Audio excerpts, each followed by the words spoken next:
Welcome to episode 2 of Let's Make a Drift Car.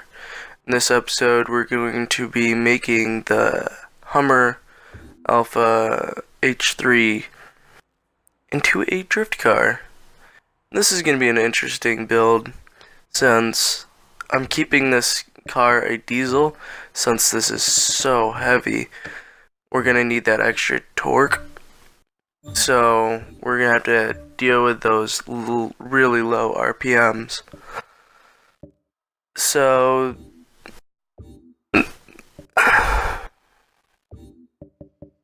when you're building this car and you are upgrading the turbos, it's very interesting since the turbos give you almost 400 horsepower. It's ridiculous. And an outrageous amount of torque. I think it's like 800 foot-pound of torque or more. I don't remember, but it's ridiculous.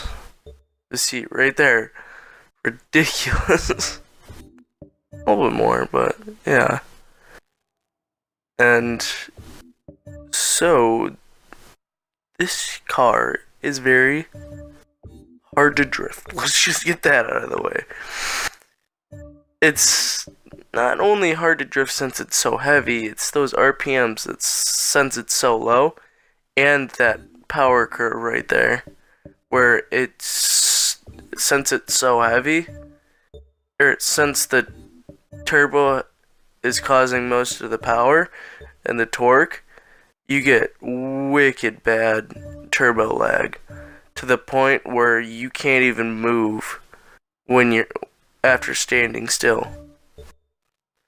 You have to make sure you are completely hitting the rev limiter, trying to get this to pop the clutch, or this thing isn't moving.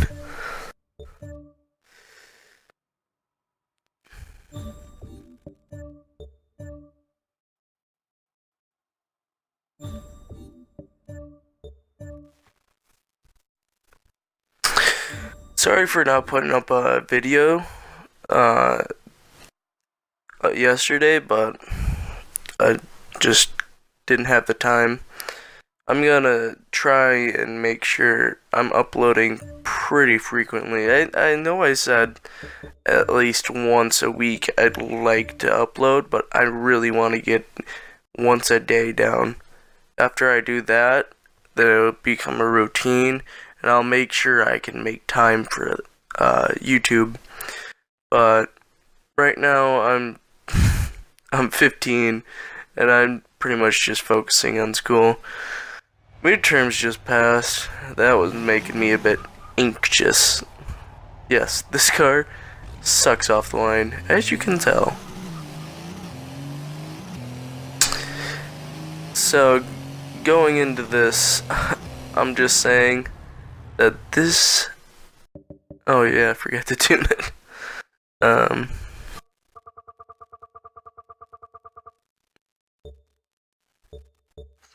I have like this weird tune that I put on every car, and it seems to make it work. Make sure second gear is around 90 miles an hour topped out, and the other tune that you can see right now, lock the diff, 2.9 negative camber in the front, 1.9 in the rear, and then 1 toe in the front, 0.9 in the rear. It's outrageous, but it actually works.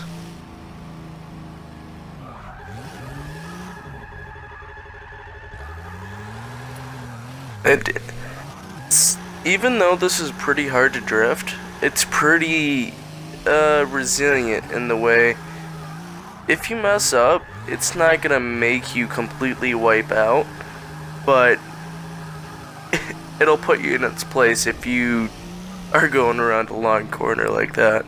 Since it's got such a low RPM, it's just not able to keep that power band going.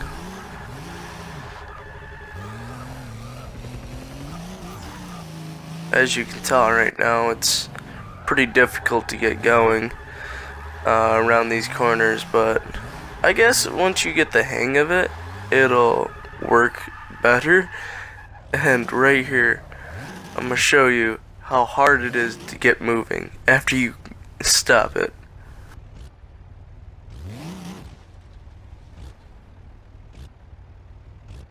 It just doesn't move. And funny, I had to get it so it's going downhill. I really should have fast forwarded through this, but it's it was pretty funny to me, I thought. Once you get just a little downhill, it'll get going. I guess that's how it worked on the off the line. That must be how it started going so easily.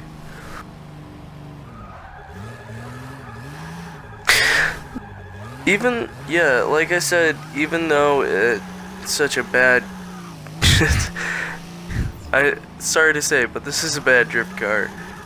Obviously, it's a Hummer, but it holds lines pretty easily. You can tell it's making a reasonable amount of points. And I want to talk about something else. I've been looking at the recordings I've made, and I keep using this map. If you guys want a certain map you want me to drift at, I'm going to drift between this map and I forgot what it's called. Road Atlanta? No, I don't think that's it. It's good for drifting though. You'll see it in one of the upcoming episodes. And also, I'm making a let's make a drift car on the DLC that just came out on the 28th, which was yesterday. Now that I'm recording this right now, and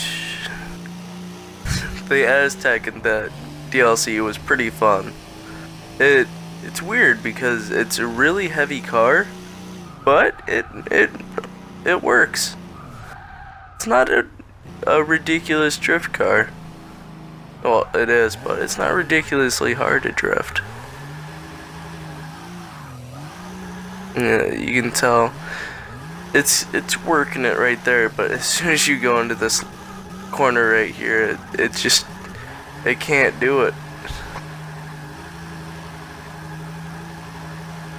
You gotta take the weirdest line through here. The reason why I went with a diesel engine, by the way, is because since this car is so heavy, it really needed that extra torque, and I think the other engine was a V8 racing engine, which is, it has like 500 foot-pound of torque, which is ridiculously low for a car. Well, a race car, or any kind of performance car. The engine, oh, I forgot I flipped this. Yeah, that was pretty funny. Just that rear tire digging into that grass right there was enough to make it flip, but it got going pretty well after that. It was pretty good. What was I talking about? I lose my train of thought.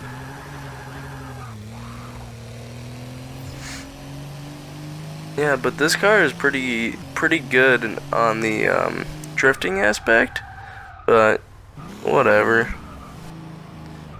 It's not something you'd be drifting all the time. With this series, I'm just trying to make funny drift cars. That's why I'm going with, like, in the upcoming episodes, I'm going to be drifting like older cars and heavy cars and pretty much not your normal everyday drift cars, just to make it so it's fun and funny to watch.